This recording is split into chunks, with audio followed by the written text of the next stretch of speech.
Dua produsen nikel terbesar di tanah air yakni PT Aneka Tambang Tbk atau ANTM dan PT Vale Indonesia Tbk atau INCO melaporkan hasil produksinya di sepanjang tahun lalu. Di mana untuk nikel yang diproduksi oleh Antam mencatatkan peningkatan produksi biji nikel sebesar 131% secara year on year. Sementara produksi nikel dari INCO menurun 9,48% secara year on year.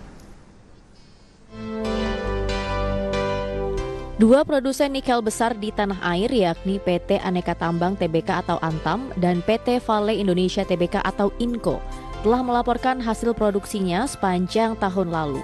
Di segmen nikel, Antam mencatatkan peningkatan produksi biji nikel sebesar 131% secara year on year, menjadi 11 juta wet metric ton atau WMT. Sejalan dengan produksi, Antam juga mencatat penjualan biji nikel sebesar 7,6 juta WMT atau melesat 132% secara year on year. Adapun untuk segmen ferronikel, angka produksi maupun volume penjualan Antam di tahun 2021 cenderung stagnan. Emiten plat merah ini mencatatkan volume produksi ferronikel sebesar 25.818 nikel dalam ferronikel atau menurun 0,67% secara year on year.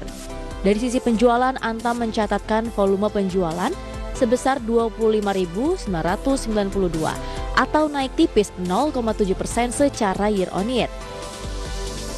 Sementara INCO melaporkan telah memproduksi 65.388 metrik ton nikel dalam MET sepanjang tahun 2021.